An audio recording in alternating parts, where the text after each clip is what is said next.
فرماتے ہیں ایک مچھلی اللہ تعالیٰ نے دریا کے کنارے بھیجی.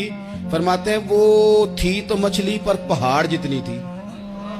بخاری میں لفظ ہیں, حضرت جابر ابن عبداللہ رضی اللہ تعالیٰ عنہ فرماتے ہیں 300 آدمی 18 دن تک اس مچھلی کو کھاتے رہے, مچھلی ختم ہی نہیں ہوئی. مچھلیاں نہیں, مچھلی. کہتے ہیں 18 دن 300 بندہ کھاتا رہا, مچھلی ختم ہی نہیں ہوئی. اور فرماتے ہیں کہ اس کی ہڈی نکال کے, کانٹا کہیں گے آپ اپنی زبان میں, کہتے ہیں وہ نکال کے نا تو اس کو کھڑا کیا نا جب, تو اونٹ کجاوے سمیت اس کے بیچ سے گزر جاتا تھا. 2 اس کے کانٹے جوڑے.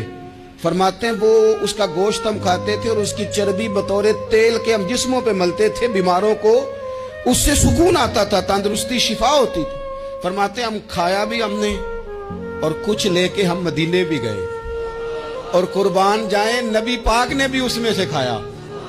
ہم نے عرض کی حضور یہ معمہ کیا ہے, یہ ماجرا کیا ہے؟ تو محبوب نے فرمایا تمہارے پاس غذا نہیں تھی, رب نے تمہارے لیے بندوبست کیا ہے, اللہ نے تمہیں دیا ہے. مکان شروع کر لیا, ایک صاحب نے وہ مکان بنانے لگے. آپ وہ حساب لگا رہے ہیں, کہتے ہیں میرے پاس اتنے پیسے ہیں, اتنے میں نے فلانے دوست سے کہنا ہے اس نے دے دینے, اتنے فلانے رشتہ دار سے کہنا ہے اس نے دے دینے, اتنے فلانے سے کہنا ہے اس نے دے دینے. یہ ساری کاپی بنا کے مکان شروع کر لیا. جو روز کہتا تھا نا کوئی حکم ہو جاتے 10 ہی, سب سے پہلے اس کو کہا میاں پیسے چاہیے. وہ کہندا ہو کل ہی منڈا ٹوریا ہے, کہتے تو پرسوں 10 داتے لب جانے سن. میں آپ کو اپنے تجربے کی بات بتا رہا ہوں. جن لوگوں کا خیال ہوتا ہے نا کہ آپ سٹارٹ کریں فلانا کام, ہم آپ کے ساتھ ہیں, اللہ کا ہی کوئی نظام ہے, وہ بالکل بھی نہیں ساتھ ہوتے. لیکن ایسا نہیں ہے کہ کوئی ساتھ نہیں ہوتا. اللہ تعالیٰ بڑے اسباب پیدا کرتا ہے, وہاں سے دیتا ہے جہاں سے گمان بھی. ہمارا یہ ذہن بن جاتا ہے ہم ساری اپنے حساب سے چلتے ہیں, اتنے رشتہ داروں سے, اتنے کون آپ کے ساتھ چلے گا, سوال ہی نہیں پیدا ہوتا. یہ سارے کام چھوڑ کے سب سے پہلے 2 رکعتیں پڑھو, اپنے رب کی بارگاہ میں, رسول کائنات کی بارگاہ میں گزارشات اور استغاثے پیش کرو, وہاں سے خیر طلب کرو.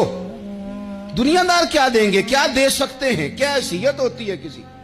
اللہ کہتا ہے وہاں سے دوں گا. تو جو اللہ مال دے وہ لینا چاہیے کہ رشتہ داروں کا مال دیکھنا چاہیے؟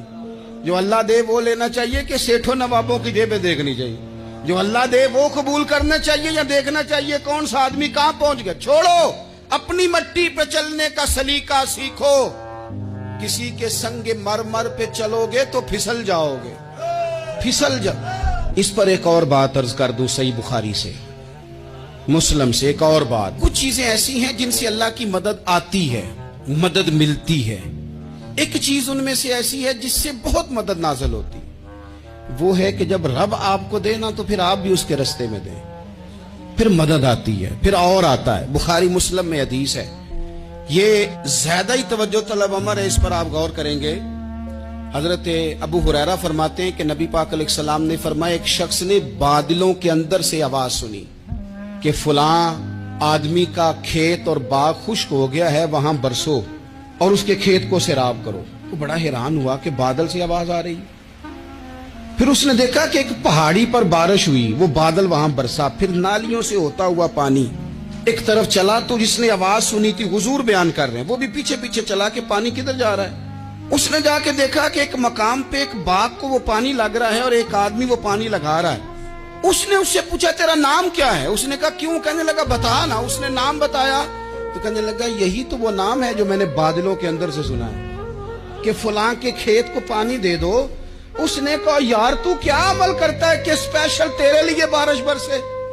یہ بخاری پڑھ رہا ہوں, سیاستہ سے حدیث عرض کر رہا ہوں.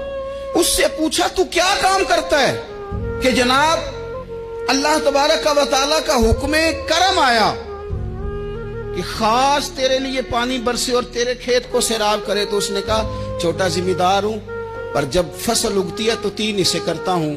ایک حصہ اپنے بال بچوں پہ, بہن بھائیوں پہ خرچ کرتا ہوں, ایک حصہ پورا, اور ایک حصہ دوبارہ کاشتکاری پہ لگاتا ہوں, اور تیسرا حصہ خالص میں نے مسکینوں, یتیموں اور غریبوں کے لیے رکھا ہوا.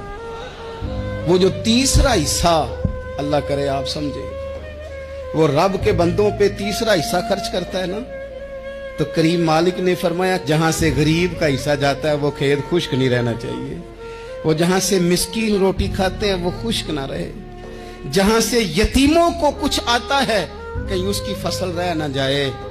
میں اور آپ بھی اگر اپنے مال میں مسکینوں، یتیموں، غریبوں کے حصے رکھ لیں گے تو فصلیں خشک نہیں رہیں گی، ان کے اندر تازگی آئے گی، نور آئے گا، کرم آئے گا، خاص کر خدا کی رحمت برسے گی۔ مدد اللہ سے چاہیں، اپنی توجہات کا مرکز رب رسول کی ذات کو بنائیں، پھر آپ محسوس کریں گے کہ بڑی جلدی اللہ تعالیٰ کی مدد آنے لگی ہے۔ کبھی آپ صرف کہہ دینا میرا رب میرے ساتھ ہے، اس لفظ میں اتنی طاقت ہے کہ دشمن ویسے زہر ہو جاتا ہے۔ زندگی میں کسی سے بھی لڑائی ہو اچھی طرح سوچ لیں کہ اللہ اس طرف ہے یا اس طرف ہے۔ اگر آپ زیادتی پہ ہیں تو پھر رب مظلوم کی جانب ہے۔